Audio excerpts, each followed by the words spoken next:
करग लगन और द्वादश स्थान में सूर्यदेव। मंत्रेश्वर महाराज और बाकी सब विद्वानों ने द्वादश स्थान के सूर्यदेव को कहीं पे कुछ अच्छा और कहीं पे कुछ बुरा बताया। दुश्मनों के लिए काल होता है, शरीर में आदि व्याधि या रोग के लिए कोई जगह नहीं है, मतलब कोई रोग शरीर में पनपता नहीं है ऐसे इंसान के। लेकिन अपने जन्म स्थान से दूर वन प्रदेशों में भटकने वाला, पिता से शत्रुता करने वाला, कुछ इस तरह के फल हम लोगों को पुस्तकों में देखने को मिलते हैं। संपूर्ण फलों की चर्चा इसी वीडियो के नेक्स्ट पार्ट में करेंगे, क्योंकि पुस्तकें की है और समझना ज्योतिष में आपको है। जय माता की मित्रों, आज चर्चा करते हैं द्वादश स्थान में करक लगन में सूर्यदेव। जो पुस्तकों में लिखा है उसकी कुछ बातें हमने शॉर्ट वीडियो के द्वारा आपको प्रोवाइड करवा दी और उसको इस वीडियो के साथ भी शुरू में ही हम ऐड भी कर देते। अब द्वादश स्थान अपने आप में एक बहुत ही बड़ा इसका डोमेन है और इसके बारे में जानकारी करना या समझना, प्रायकर जब भी द्वादश स्थान या किसी भी स्थान के पाठ होते हैं तो हम हर पाठ में, क्योंकि पूरी तरह एक वीडियो में सब कुछ बताना संभव नहीं होता है, तो हर पाठ में कुछ अलग अलग आपको बताते रहते हैं। लंबी लंबी यात्राएं, अपने घर से बहुत दूर की यात्राएं। तो सूर्य बैठा है तो कहाँ जाएंगे? सूर्य की पसंद बड़े बड़े जंगल, बड़े लंबे लंबे पहाड़, पहाड़ों की यात्राएं, कुछ दैवीय अनुभूति या कुछ प्राकृतिक कुछ चीजों को पसंद करने वाला फोटोग्राफर हो सकता है, वीडियो क्रिएटर हो सकता है, हर समय घूमने फिरने का शौकीन हो सकता है। कम निद्रा वाला, ऐसे इंसान को नींद आना बहुत मुश्किल होता है, क्योंकि शरीर में ऊर्जा का प्रभाव बहुत ज्यादा होता है। धन स्थान का स्वामित्व इनको प्राप्त है करक लगन वालों को, और व्यय स्थान में विराजमान है। तो धन के बारे में कोई भी बचत नहीं करना, धन के बारे में नेग्लेक्ट रहना, शरीर की ऊर्जा का ऐसे ही घूम फिर के व्यय करना, क्योंकि अपने स्थान से द्वादश है, आपके खुद के स्थान से द्वादश है, लगन से द्वादश है। और द्वादश स्थान को इसीलिए व्यय का स्थान बोला जाता है। व्यय केवल आपके धन या आपकी चीजों का नहीं है, व्यय आपकी पूरी चीजें जो भौतिक जगत में आपको प्राप्त हुई है, आपको खुद को, कि भाई आपने अपने परिवार के लिए कुछ कर दिया, आपने अपने भाई बहनों के लिए कुछ कर दिया, अपने बच्चों के लिए कुछ कर दिया, उनका नहीं। आपकी पर्सनल जो चीजें, जैसे आपके पास अपना पर्सनल धन है, आपके पास अपना पर्सनल सुख है, आपकी खुद की भौतिक जो इच्छाएं हैं, उन चीजों का व्यय होता है, या फिर उनमें कोई न कोई बंदिश लगती है, या फिर उन चीजों को भोगने में आपको अपने भौतिक जीवन में बहुत परेशानी होती है। जब कोई ग्रह, खासकर क्रूर या पापी ग्रह, जब द्वादश स्थान में विराजमान होता है, यहां से ये अपनी पूर्ण दृष्टि आपके छठे स्थान को देंगी। प्रायकर शत्रुओं पे हावी होता है, कोई भी युद्ध में, कोई भी वार में, कोई भी चीजों में फिजिकली बहुत स्ट्रांग होता है, तो इनसे जीतना बहुत मुश्किल है। ये पूरे फोर्स के साथ सामने वाले को फिजिकली हो चाहे मेंटली हो डाउन कर देते हैं, क्योंकि अथाह प्रवाह रहता है सूर्य का इनके जीवन में। और देश विदेश की यात्रा करने में सफल होते हैं, अपने नाम का या अपने ज्ञान का, बाकी ग्रहों का भी अगर साथ मिले तो बहुत बड़ा मतलब नाम करते हैं। लेकिन अगर आप सोचें कि धन जोड़ेंगे, यह बहुत मुश्किल है, नहीं जोड़ेंगे। जो धन इनके पास आएगा वो टिकेगा नहीं, वो निरंतर गति करते रहेगा, आएगा और जाएगा। इनके पास कुछ भी बैलेंस मिलना थोड़ा मुश्किल होता है। हो सकता है कई बार ऐसी पोजीशन भी आ जाए कि जेब में खाने पीने के सामान के लिए भी पैसे नहीं हो, लेकिन फिर भी घबराएंगे नहीं। जीवन में प्रायकर डाउनफॉल में रहेंगे, क्योंकि एक जैसी सिचुएशन ऐसे इंसानों की नहीं होती है, और वो डाउनफॉल ही इनको अपना रास्ता चूज करने में इनको आसानी होगी। ये उस चीज़ों के पीछे भागेंगे जैसे ध्यान साधना हो, अंतर्ज्ञान हो, प्रकृति के नज़दीक रहना हो, पहाड़ों में, कंदराओं में, गुफाओं में साधु संतों के साथ मिलना हो। ये सब चीज़ों में इनका ज़्यादा इंटरेस्ट रहेगा। पुत्रों से कुछ विशेष लगाव या कुछ विशेष सुख इनको प्राप्त होना थोड़ा मुश्किल होगा। अब कोई शुभ ग्रह की दृष्टि या योग जन्मपत्री में बहुत अच्छे बन जाए तब एक अलग बात है, लेकिन अकेले सूर्य देव से यह बहुत मुश्किल है। अपने परिवार और घर परिवार से दूर रहने की प्रवृत्ति ऐसे इंसानों में होती है। और सूर्य की एक खास बात और है, बुध देव की राशि में बैठे, मिथुन राशि। मिथुन राशि का अपना एक अलग व्यक्तित्व होता है। ऐसे इंसान अपने किए हुए फैसलों पे हमेशा के लिए अडिग रहना, हर हालत में उन फैसलों को मानना, यह थोड़ा मुश्किल होता है मिथुन राशि के लिए। लेकिन जस्ट अपोजिट ग्रह है सूर्य, कि एक बार जो बोल दिया गर्दन कटवा देगा, लेकिन उसको फॉलो करेगा। एक बार जो ठान लिया उसको करके छोड़ेगा। तो जब विपरीत ग्रह और विपरीत राशि, ये प्लेसमेंट, इसको समझना इतना आसान नहीं है। इसको समझने के लिए आपको ये देखना पड़ेगा कि आपके जीवन में बुध ग्रह का विशेष महत्व है या फिर सूर्य ग्रह का है। प्रायकर बुध देव सूर्य देव के साथ ही रहते, अगर साथ में प्लेसमेंट है तो फिर ये योग बहुत अच्छा बनता है, क्योंकि बुध देव के पास फिर तीसरे स्थान का स्वामित्व भी है। ऐसे इंसान का पराक्रम या ऐसे इंसान की वाक्पटुता या ऐसे इंसान का ज्ञान या बुद्धि बहुत अलग लेवल में होती है। धन के लिए कोई विशेष महत्व इनके जीवन में नहीं रहता है। प्रायकर ऐसे इंसान बहुत बड़े वेदों का ज्ञान हो सकता है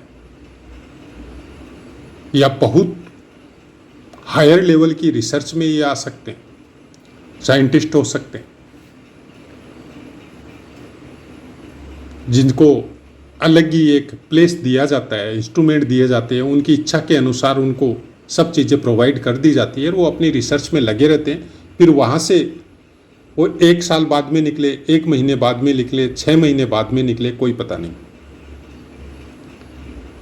साइंटिस्ट ऐसे ही होते हैं, वो अपनी रिसर्च में जब लग जाते हैं, अपनी लेबोरेटरी में जब वो रिसर्च करने में लग जाते हैं, तो उनको पता नहीं रहता दिन और रात का मतलब क्या होता है।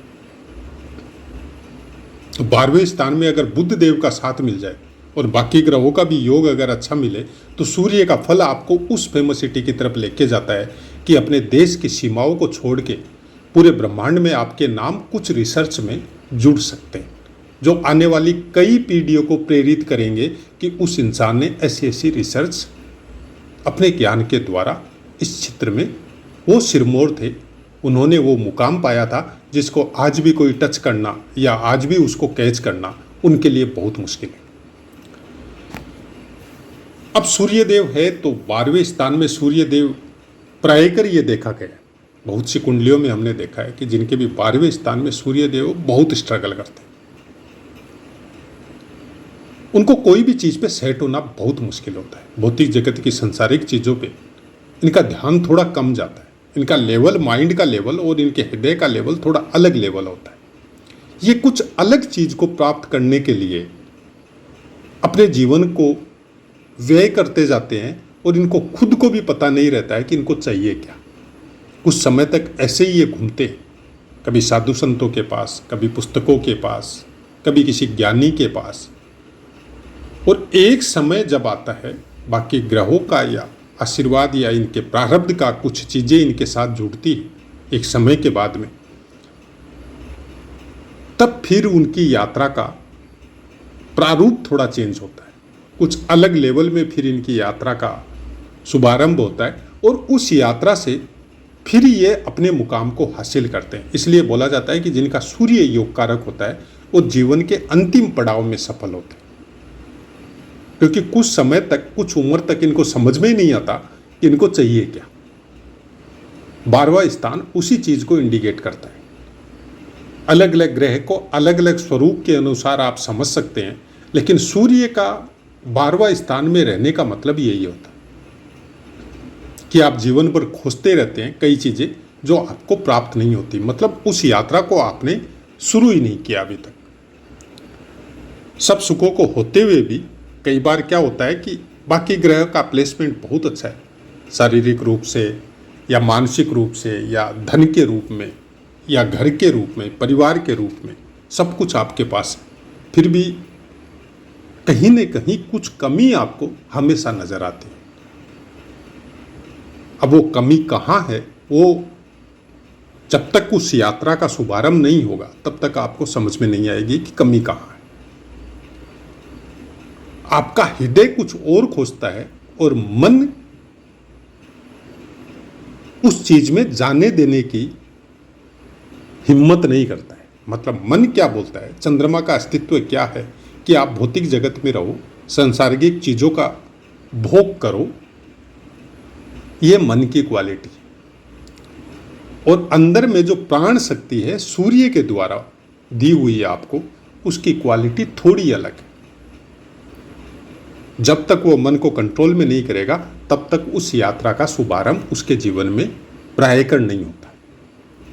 लेकिन अगर कर लिया या कुछ ग्रहों का योग मिला या कोई साधु संत या माँ बाप का आशीर्वाद मिला या घर का संस्कार ही कुछ इस टाइप का था, तब फिर उस यात्रा का शुभारंभ थोड़ा जल्दी होता। प्रायकर ऐसे आदमी, ऐसे इंसान एकांत में जीवन व्यतीत करते हैं और जितना ज़्यादा एकांत में रहते हैं उतनी ज़्यादा प्राण शक्ति इनकी मजबूत होती है और फिर जीने का इनका थोड़ा नज़रिया या आनंद समझ लो आप, वो एक अलग लेवल पे होता है जिसको शब्दों में बयान करना थोड़ा मुश्किल होता है। हाँ, ये अलग बात है कि आज के समय में सोशल मीडिया का ज़माना है, तो हम लोग तो बहुत सी ऐसी बातें सुनते हैं, शब्दों के जाल से गुथी हुई आपको इस तरह की बातें सुनने को मिलती है कि आपकी वो कुछ समय की, आधा घंटा की या वाक्पटुता की वजह से या 1 घंटा की या 20 मिनट की आपकी सुनने के लेवल की जो यात्रा है वो ब्रह्मांड में आपको कुछ अलग लेवल पे लेके चली जाती है। इमेजिनेशन, ज्योतिष में इमेजिनेशन नहीं चलता लेकिन वो भी चल रहे हैं सोशल मीडिया में, उसका तो कोई उपाय भी नहीं है उसको आप रोक भी नहीं सकते क्योंकि सुनने में आनंद आ रहा है। ज्योतिष के सूत्र या ज्योतिष की बातें या ज्योतिष या ग्रह या नक्षत्र या भाव को समझना और उसमें आनंद आना दोनों अलग अलग बातें। आनंद शब्दों के जाल से बहुत से ऐसे इंसान हैं जो आपको वाक्पटुता के माध्यम से बहुत कुछ आपको समझा के आपको आनंद प्रदान करवा सकते हैं। आपके हर आदमी के अलग अलग आनंद लेने की, सुनने की शक्ति के अनुसार अलग अलग आनंद लेने की प्रवृत्ति होती है। और एक सोशल मीडिया एक ऐसा मतलब ब्रह्मांड है, आज के समय में तो ब्रह्मांड ही है, जो आपको ट्रैक करता है कि आप सुनना क्या चाहते हैं, उसी के अनुसार आपको वो चीजें प्रोवाइड करवाई जाती। लेकिन ज्योतिष की यात्रा थोड़ी अलग है, उसमें आपको सुनने के साथ पुस्तकों का भी साथ लेना पड़ेगा, उसके साथ आपको अभ्यास भी करना पड़ेगा और अपनी कुछ अलग रहने की प्रवृत्ति या ध्यान साधना की प्रवृत्ति भी आपको साथ में रखनी पड़ेगी, तब जाके ज्योतिष के बारे में कुछ थोड़ा बहुत समझ में आता है। अब इस थोड़ा बहुत को लेके हम लोग बहुत बड़ा बन जाते हैं वो आपकी कुंडली के ग्रह और योग की वजह से आपको प्रारब्ध के द्वारा आपको प्राप्त हुआ है, तो आप बन जाते। लेकिन वो बहुत बड़े सफल होंगे, ये थोड़ा मिथक है। मतलब सफल एक भौतिक जगत में होना और एक इंटरनल ब्रह्मांड में होना, आपके अंदर के जगत में होना, दोनों की चीजें एक दूसरे के अपोजिट। और 12वें स्थान का सूर्य देव यही बातें बताने की कोशिश करता है कि आप बाहर में सफल होने की प्रवृत्ति या भौतिक जगत में मत खोजो जो आनंद आपको चाहिए, क्योंकि 12वां स्थान आनंद का भी,